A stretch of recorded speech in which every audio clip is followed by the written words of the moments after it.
My happy marriage didn't last long. We were married for 2 years, and I still had strong feelings for my husband. I spent every day focusing on him, trying to stay attractive and take care of myself. But then I discovered that my husband was cheating on me. The woman he was seeing was very important to him. I decided I wanted a divorce. One afternoon, I thought my husband John was at work, but he unexpectedly came home with his lover. He had divorce papers with him. His lover, who had a blank expression, was there too. I guessed that this trip he was talking about was the honeymoon we never had. We only went on that trip because I got an unexpected bonus, and John suggested we go. We decided to go at the last minute, and I ended up paying for it. John told me that his ex-girlfriend and current lover contacted him during our honeymoon, and that's when he realized he still loved her. I was shocked and said, "What are you talking about? We were on our honeymoon. This doesn't make sense now." John replied, "I love her. She needs me too. We only just realized how we feel about each other. I do care about you, but she's the one I really love. You need to understand." I asked, how am I supposed to understand? How does he expect me to just sign the divorce papers? What about my feelings? John sighed and said, "You'll find someone better. You probably don't want to stay in this house anyway. We'll stay here, so you need to pack your things and move out in about a week." It felt like John wanted nothing to do with me anymore. He had asked me out and proposed to me, but now he was the one ending our marriage. He didn't take any responsibility for what happened, and I felt all my feelings for him vanish instantly without even an apology. I signed the divorce papers. John and his lover then left the house, telling me to be out by next week. I felt like my insides were freezing. It all happened so suddenly that I didn't even cry. Instead of feeling betrayed, I felt deceived, which made me feel sorry for myself and my situation. The next day, I asked a friend to help me pack up and move back to my parents' house. Since I'm a nurse and John didn't earn much, I paid most of our living expenses.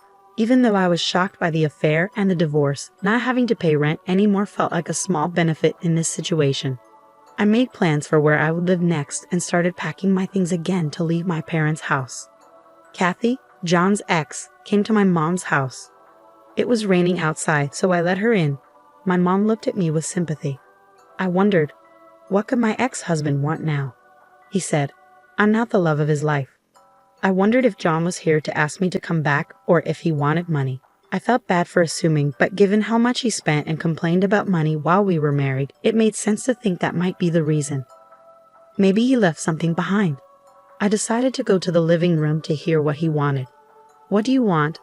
my father asked angrily, but John remained calm as he replied, "I'd like to talk to your daughter." It took a lot of nerve for him to stay so calm. "What do you want?" "I'm busy," I said. When I opened the door, I was stunned to see John's lover, or rather his new wife, sitting next to him as if she had every right to be there. "Why is she here? This is my parents' house.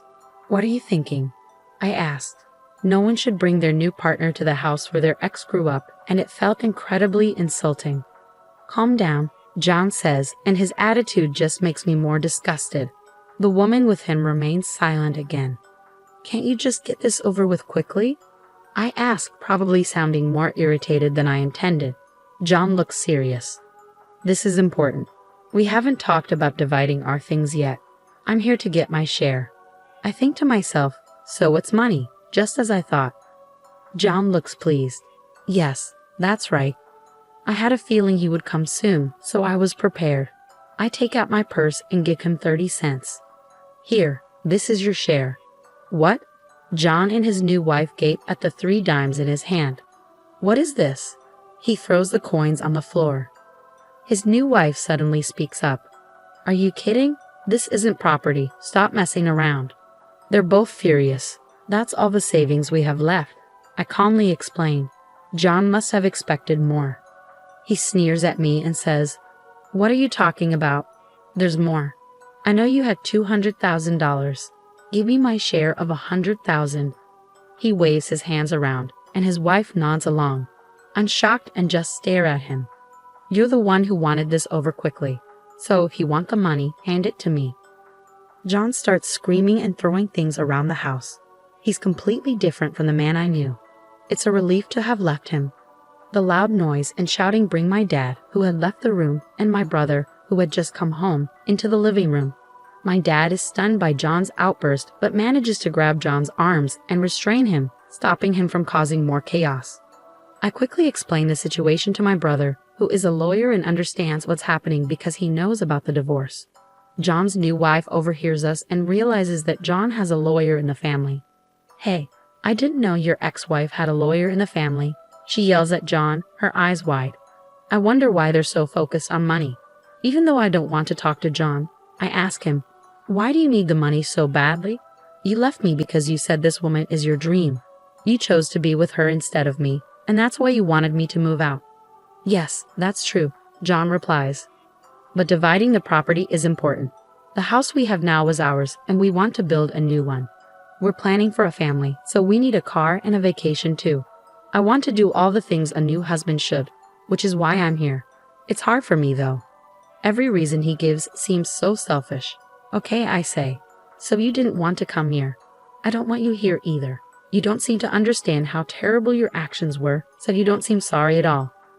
I financially supported our marriage. Giving you my share is the least you can do to acknowledge what you've put me through." "Supported you financially?" John scoffs. What did he just say? Did he say I supported him? Maybe I heard wrong. John never wanted to work. He would come home as soon as he could to play online games and would take days off whenever he didn't feel like working, using up all his paid leave while pretending to be sick. John never intended to earn more money and took full advantage of the fact that I was a well-paid nurse. I covered all our living expenses. He would occasionally hand me $100 when he felt like it, but honestly, it felt like he was just an unemployed boyfriend living in my apartment without contributing. John never did any of the housework. Maybe if he had at least acknowledged my hard work, I could understand better, but I'm deeply disappointed by his unreasonable claim that I financially supported our marriage. I was the one paying all the living expenses. How can you say that? Based on what you just said, you should actually give me back the 30 cents I just gave you. What are you talking about? You really don't understand anything, do you? John's new wife interrupts. I'm sure you were excited when you heard about my savings, but I have some bad news for you, I say calmly, as John and his wife glare at me. At this point, my brother speaks up for me. Excuse me, I'm Henry Thompson, and I'm a lawyer. Let me clarify things for my sister. Only the savings made during the marriage are divided as property. Any money saved before the marriage remains the personal property of the individual. My sister saved up the $200,000 before the marriage, so it's her own money and can't be divided with you. The only amount left in your share account is 60 cents, so your share is half of that, which is 30 cents.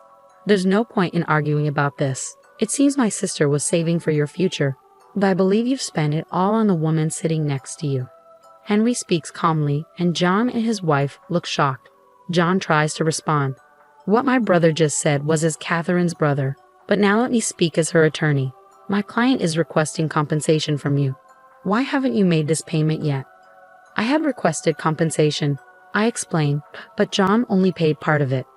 I was wondering why the rest wasn't paid, which is why I had my brother step in.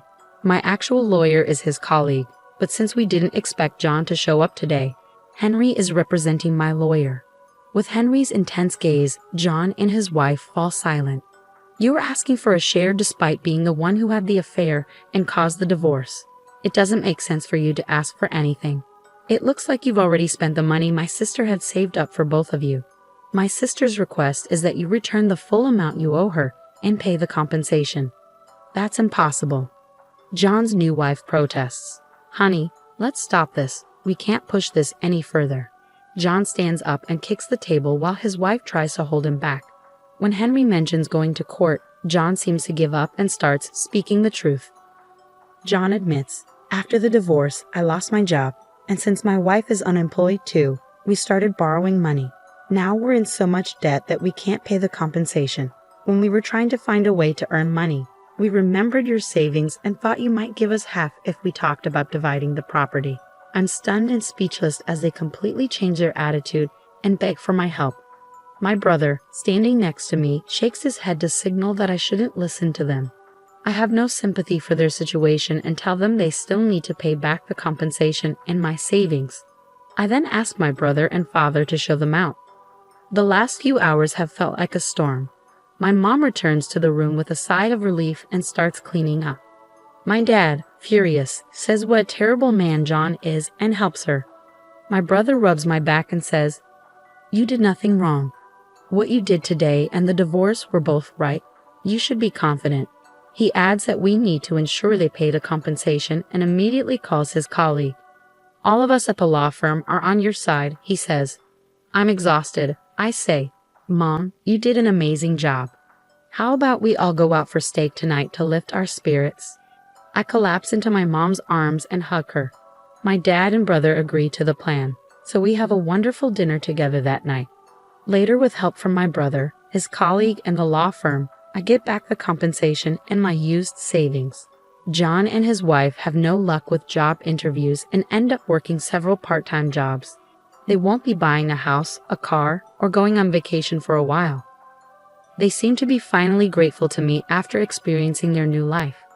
When we pass each other on the street, they politely say hello, which makes me feel better knowing they've made at least a little progress.